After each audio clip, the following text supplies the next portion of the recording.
श्री स्वामी समर्थ. स्वामी महाराज तुमच्या सर्व चांगल्या इच्छा पूर्ण करो ही स्वामींच्या चरणी प्रार्थना करते आणि आजच्या या नवीन व्हिडिओला सुरुवात करते. 2026 हे वर्ष खगोलीय आणि आध्यात्मिक दृष्टीने अत्यंत महत्त्वाचे ठरणार आहे. वर्षाची सुरुवात होत असतानाच मार्च महिन्यात एक मोठी घटना घडणार आहे. ते म्हणजे 3 मार्च 2026 रोजी वर्षातील पहिलेच चंद्रग्रहण लागणार आहे. विशेष म्हणजे हे ग्रहण होळीच्या म्हणजेच धुलीवंदनाच्या येत असल्याने याचे महत्त्व अधिक वाढले आहे. आजच्या या व्हिडिओमध्ये आपण ग्रहण भारतात दिसणार का, ग्रहणाची नक्की वेळ, सूतक काळ काय आहे, कोणत्या राशीवर याचा शुभ अशुभ परिणाम होणार आणि सर्वात महत्त्वाचा हाच एक प्रभावी उपाय आपल्याला या दिवशी करायचा आहे. हा उपाय जर आपण केला तर शत्रू आपल्यासमोर गुडघे टेकवेल, आपल्या मनातील इच्छा पूर्ण होतील. या दिवशी कोणते नियम पाळावे, कोणत्या गोष्टी टाळाव्यात याबद्दलची संपूर्ण माहिती या आजच्या व्हिडिओमध्ये मी तुमच्यासोबत शेअर करणार आहे. त्यामुळे व्हिडिओ हा शेवटपर्यंत पहा, कारण ही माहिती तुमच्या आयुष्यातील अडथळे दूर करण्यासाठी अत्यंत मोलाची ठरणार आहे. जर व्हिडिओ आवडला तर लाईक, शेअर आणि सबस्क्राईब करायला विसरू नका. त्याचबरोबर कमेंटमध्ये ओम चंद्रदेवाय नमः लिहायला अजिबात विसरू नका, जेणेकरून भगवान चंद्रदेवांची तुमच्या कुटुंबावर, मुलांवर अगदी भरभरून अशी कृपा होईल. ग्रहणाची वेळ आणि सूतक काळ हा 1:30 पासून ते 3:30 पर्यंत असणार आहे. शास्त्रानुसार जेव्हा पृथ्वी ही सूर्य आणि चंद्राच्या मध्ये येते तेव्हा चंद्रग्रहण घडते. 3 मार्च 2026 चे ग्रहण पूर्ण चंद्रग्रहण असण्याची शक्यता असणार आहे. भारतीय वेळेनुसार ग्रहण काळ हा अंदाजी वेळ दुपारी किंवा संध्याकाळी हे ग्रहण सुरू होईल. चंद्रग्रहणाचा सूतक काळ ग्रहण सुरू होण्याच्या 9 तास आधी सुरू होतो. या काळात मंदिरे बंद असतात आणि कोणतेही शुभ कार्य केले जात नाही. ग्रहणाकडे केवळ एक खगोलीय घटना म्हणून पाहू नका. आपल्या शास्त्रात ग्रहणाला पर्वकाळ म्हटले जाते. या काळात केलेली सेवा, उपाय आणि जप, दान, मंत्र जप याचे फळ 1000 पटीने जास्त मिळते. यंदाचे हे ग्रहण सिंह किंवा कन्या राशीत होत असल्याने त्याचा थेट परिणाम आपल्या मानसिक स्थितीवर आणि आरोग्यावर होऊ शकतो. ग्रहण काळात नकारात्मक ऊर्जा वाढते, म्हणून या काळात सावध राहणे गरजेचे असते. या ग्रहणाच्या तुमच्या राशीवर काय परिणाम होईल तर ते आपण प्रथम बघूया. मेष, मिथुन, सिंह आणि धनु या राशींच्या लोकांसाठी हे ग्रहण संमिश्र फळ देणारे आहे.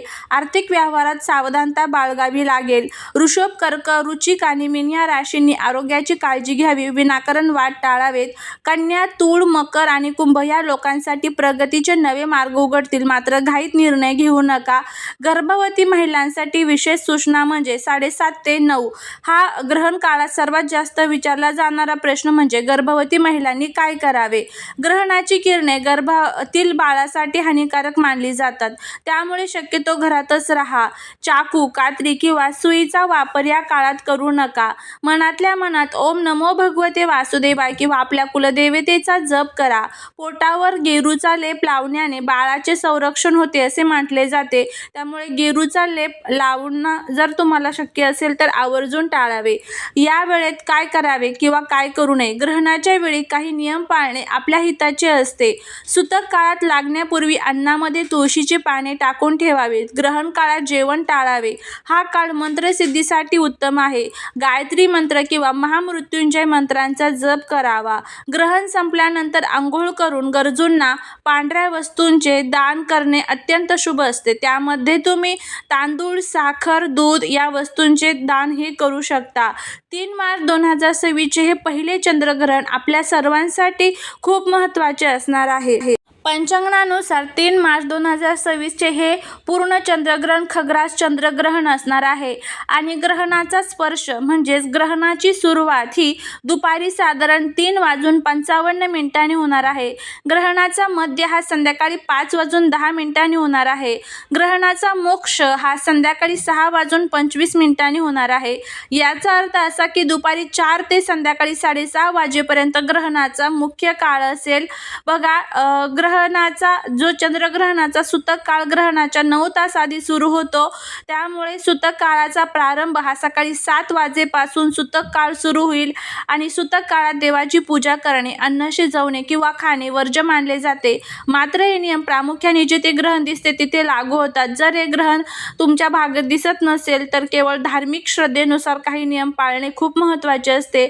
धुलीवंदन आणि ग्रहण एकाच दिवशी आल्याने अनेकांमध्ये संभ्रम आहे. शास्त्रानुसार ग्रहणात आणि सूतक काळात आनंदाचे उत्सव साजरे करणे टाळले जातात. जर तुम्हाला रंग खेळायचे असेल तर 3 मार्च रोजी सकाळी 7च्या आधी खेळणे सर्वात उत्तम राहील. सकाळी 7 नंतर सूतक काळ सुरू होत असल्याने आणि दुपारी प्रत्यक्ष ग्रहण काळ असल्याने दुपारी रंग खेळणे टाळावे. ग्रहणाच्या सावटाखाली किंवा सूतक काळात रंग खेळणे अशुभ मानले जाते. संध्याकाळी 6:30 वाजता ग्रहण सुटल्यानंतर सर्वांनी शुद्ध पाण्याने स्नान करावे, घर स्वच्छ करावे. त्यानंतर तुम्ही कोरड्या गुलालाने सण साजरा करावा.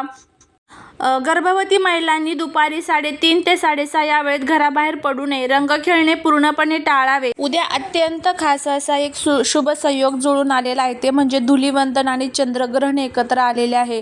होळीची राखी केवळ माती नाही तर ती एक दैवी ऊर्जा आहे. जर तुम्ही उद्याच्या दिवशी होळीच्या राखीचा एक छोटासा उपाय केला तर तुमच्या आयुष्यातील शत्रू अवघ्या 2 दिवसात गुडघे टेकवतील आणि घरात लक्ष्मीचा असा वास होईल की दारिद्र्य कायमचं संपून जाईल. हा उपाय नेमका काय आहे, हा उपाय कसा करायचा आणि राख कुठे ठेवायची याबद्दलची संपूर्ण माहिती आपण जाणून घेणार आहोत. होळीची अग्नी ही नकारात्मकता जाळण्यासाठी असते. या अग्नीतून निर्माण झालेली राख भस्म ही अत्यंत पवित्र मानली जाते. तंत्रशास्त्रानुसार ग्रहणाच्या काळात केलेल्या उपायांचे फळ 1000 पटीने जास्त मिळते. म्हणूनच उद्या धुलीवंदन आणि ग्रहणाचा हा संयोग तुमच्या प्रगतीचे दरवाजे उघडू शकतो. जर तुम्हाला कोणी विनाकारण त्रास देत असेल, कामात अडथळे आणत असेल तर हा उपाय करा. उद्या सकाळी होळीची थोडी राख घरी घेऊन या.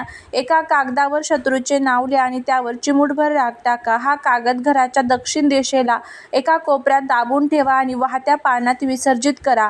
असे केल्याने शत्रूची वाईट दृष्टी घरावरून हटते आणि तो शांत होतो.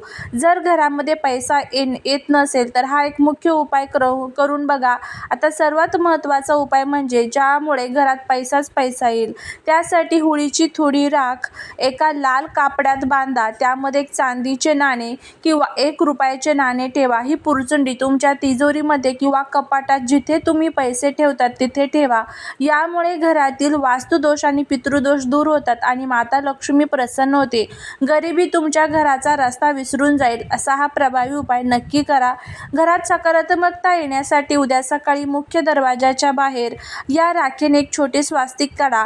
यामुळे ग्रहणाचे कोणतेही वाईट परिणाम तुमच्या घरावर होणार नाहीत आणि सुख समृद्धी नांदेल.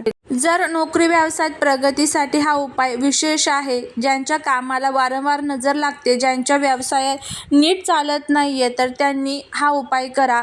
होळीची थोडीशी राख घ्या, 7 काळी मिरी घ्या, एक छोटा काळा कपडा घ्या. तर उद्या धुलीवंदनाच्या दिवशी सकाळी होळीची थोडी राख घ्या, त्यात 7 काळी मिरी मिसळा. हे दोन्ही साहित्य एका छोट्या काळ्या कपड्यात बांधून त्याची एक लहान पोटली तयार करा. ही पोटली आपल्या घराच्या प्रत्येक खोलीत फिरवा आणि नंतर घराच्या मुख्य दरवाजावरून घड्याळाच्या काट्याच्या विरुद्ध दिशेने 7 वेळे ओवाळा. ही पोटली घराच्या मुख्य दरवाजाच्या चौकटीला वरच्या बाजूला टांगून ठेवा आणि तुमच्या दुकानाच्या ऑफिसच्या गल्ल्यात ठेवा. किंवा याचा फायदा काय होईल तर जर कोणी तुमच्या प्रगतीवर जळत असेल किंवा कर्णीबाधासारखे प्रकार असतील तर ते या उपायाने नष्ट होतील. ग्रहणाच्या काळात हा उपाय केल्यामुळे अडकलेले पैसे परत मिळण्याचे मार्ग मोकळे होतात. घरातील कटकटी थांबून शांतता लाभते. जर तुम्हाला वाटत असेल की तुमच्या कष्टाला फळ मिळत नाही किंवा घरात सतत आजारपण असतं तर उद्याची होळीची राख तुमच्यासाठी संजीवनी ठरू शकते. राख आणि काळ्या मिरीचा हा उपाय तुमचे नशीब करून बघा, तुम्हाला याचा फायदा होईल. झालेली सेवा ही महाराजांच्या चरणी रुजू करते. व्हिडिओ जर आवडला असेल तर लाईक, शेअर आणि सबस्क्राईब करा. श्री स्वामी समर्थ.